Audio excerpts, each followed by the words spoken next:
పెనం పెట్టుకున్న తర్వాత ఆయిల్ పోసుకోవాలి, చుట్టూరు ఆయిల్ పోసుకోవాలి. అటు ఇటను ఆయిల్ని చక్కగా వేడెక్కాలి. ఆయిల్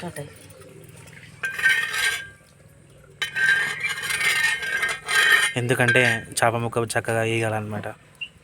మంట పోని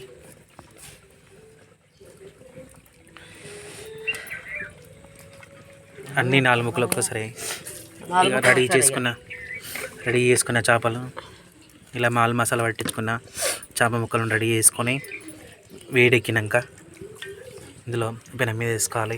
అలా ఫిష్ ఫ్రై చేసుకుంటే చాలా బాగుంటుంది అన్నమాట. ఫిష్ అయితే చాలా కారం పట్టించేసినాం, మల్ మసాలాలన్నీ కూడా పట్టించేసినాం. సో ఆయిల్ వేడెక్కాక వేయడమే లేట్. ఒక్కొక్క ముక్కేసి ఆహా సూపర్. ఫిష్ ఇలా ఫ్రై చేసుకుంటే చాలా బాగుంటుంది. కాలినాక తిప్పాలి. ఓకే, కాలని వా ఎంత బాగుంది స్పైసీగా.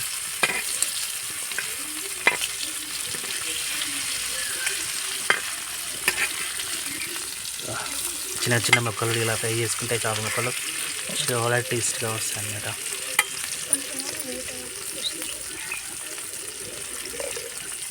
కాసింత ఆయిల్ పోసుకోవాలి.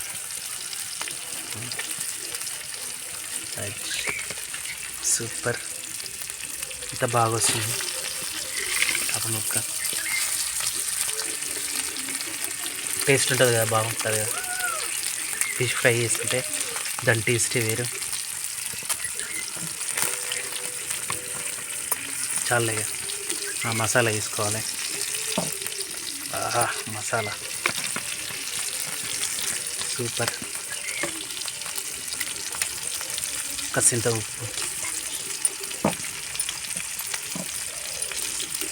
సూపర్. ఒకసారి కిందికి మీదికను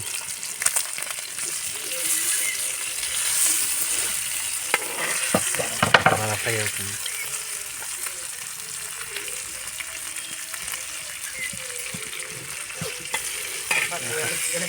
చాలా టేస్ట్ ఉంటుంది అండి.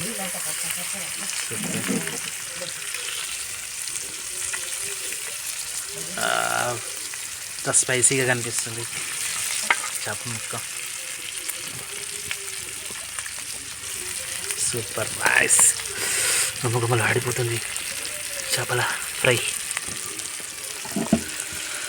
ఇలా కట్టెల మీద చేసుకుంటే చాలా టేస్ట్ వస్తుంది అన్నమాట ఫిష్ ఫ్రై. వా ఎంత స్పైసీగా కనిపిస్తుంది, చాలా బాగుంటుంది. ఒక ముక్కేసుకొని తింటే చాలు, సూపర్ ఉంటుంది.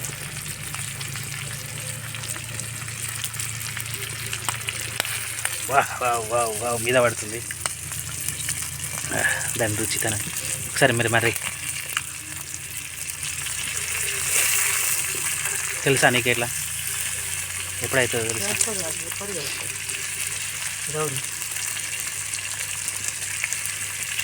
ఓ ఇటు అని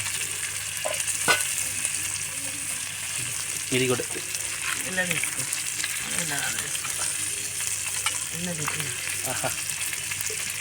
సూపర్గా ఉంది. ఇంకెంతసేపు? 5 నిమిషాలు. ఏంలే, ఒక్క నిమిషంలో రెడీ అయిపోతుంది. సూపర్ ఉంది ఫిష్ ఫ్రై అయితే. ఇంకైతే చాలా స్పైసీగా కనిపిస్తుంది.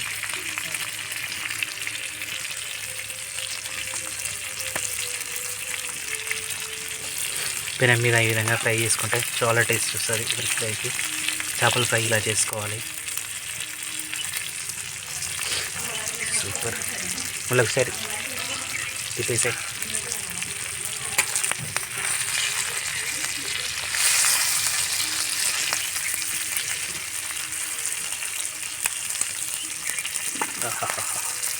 గుమ్మగుమ్మలాడి ఫిష్ ఫ్రై సూపర్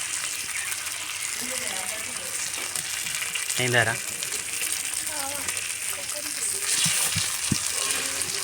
అయింది. అయిందా? తీసేయాలిగా. Ready, fish fry ready. ఒక 2 నిమిషాలు ఆగు. ఇంకొక 2 నిమిషాలు ఆగితే అయిపోతుంది. సూపర్ ఉంది ఫిష్ ఫ్రై. ఇలా చేసుకుంటే చాలా టేస్ట్ వస్తుంది ఫిష్ ఫ్రై.